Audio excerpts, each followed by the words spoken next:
Hello, my name is Jessica Stranix, and I'm here with ParentTube to discuss with you hearing impairment and extracurricular activities such as sports for your child.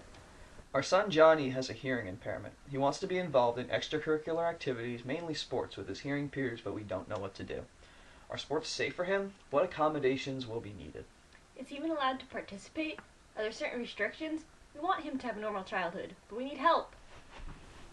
As I'm sure you already know, your child is covered under the ADA, Americans with Disabilities Act. You may not think a hearing impairment is limiting, but it is a physical disability when it interferes with educational needs. Under ADA, your child has the right to participate in the regular program. He can be denied to play sports for any private teams, such as select travel teams or elite clubs. He cannot, however, be denied from his school teams. He must be guaranteed the same chances as everyone else, although he's not guaranteed to succeed. If anyone says otherwise, the information can be obtained from the ADA in Section 504. Section 504 applies to everything offered by a school, not just sports. He can be included in extracurricular activities, social activities, conferences, even hobby classes.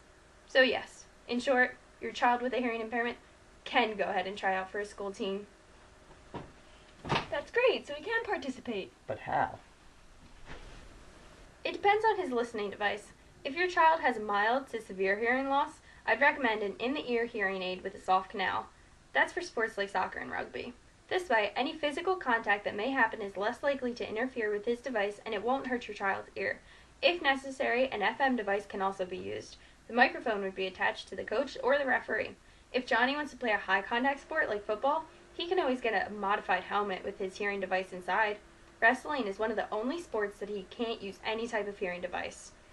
Johnny can be positioned near the coach if the meet allows instead, or tactile signals can be used, like banging on the floor to indicate the start of the match. In almost any sport that he chooses to participate in, hand signals or gestures can be used by coaches, referees, and teammates.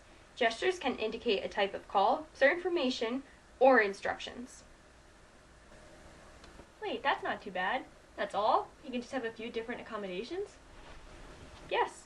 Since not everyone will know how to handle the situation, though, be sure to initiate the conversation about these provisions. I'll be sure everyone knows what's best for my son. He'll fit right in. I'll talk to the coach beforehand and tell him about Johnny's needs. Do you think we should talk to the other players, too? Sure. If everyone is aware of what works best for your son, they'll be more apt to help him out.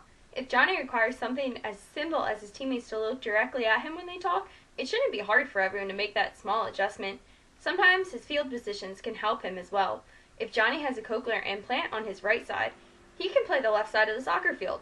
If Johnny has a cochlear implant on his left side, maybe he should stay away from playing first base as the spectator stands may be too close and distracting on his left sides. Find out what works best for him. Now you know exactly what he is entitled to. Make sure he has fun with it. It's going to be a great experience. Thanks! We can't wait for Johnny to get involved.